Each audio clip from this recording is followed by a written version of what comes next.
Olá, aqui é o professor Marcelo Anchieta Sardinha, mais uma vez com História do Paraná e agora falando um pouco sobre escravidão no estado. Com a chegada do colonizador europeu, os portugueses no Brasil e consequentemente a exploração de cana-de-açúcar, logo sentiu-se a falta de mão de obra para o trabalho na lavoura. De início, os portugueses recorreram ao trabalho indígena que não se subordinavam a esse tipo de vida e muitas vezes fugiam ou morriam no cativeiro. Os jesuítas eram a fonte de oposição a esse tipo de escravidão, o que fez os portugueses a recorrerem ao escravo africano. Com isto, na primeira metade do século XVI, chegaram os primeiros escravos africanos para o Brasil, para trabalharem na economia açucareira no século XVI e XVII. A partir do século XVIII, os africanos foram usados como escravos na exploração de Minas Gerais. Portanto, toda a estrutura da sociedade brasileira até então baseava-se no trabalho escravo. Naquele momento, no território paranaense, a sociedade era semelhante à que se encontrava no restante do Brasil.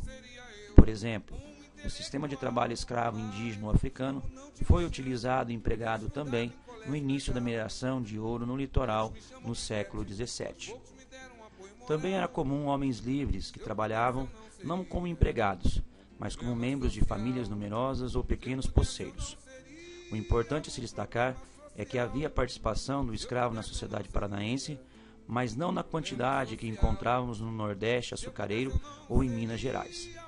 No século XVIII, à medida que a mineração perdia importância no Paraná, o escravo foi utilizado na agricultura e pecuária, nas regiões planálticas, principalmente nos Campos Gerais. Como vimos anteriormente, esta atividade no interior do Paraná interligou sua economia ao restante do Brasil pelo tropeirismo, pois o gado era vendido principalmente em Minas Gerais.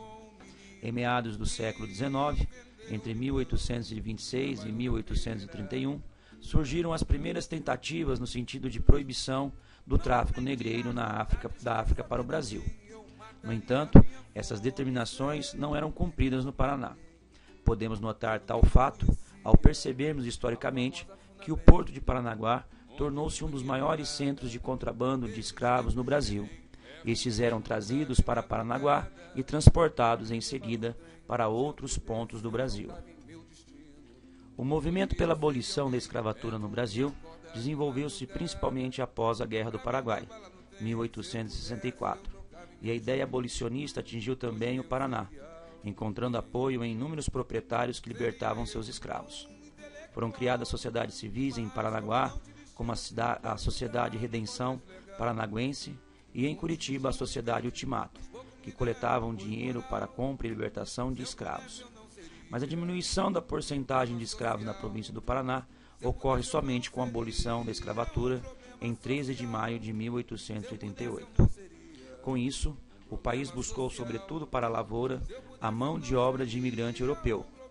Durante o século XIX, a nova política migratória no Brasil definiu-se como uma tendência para o branqueamento de sua população.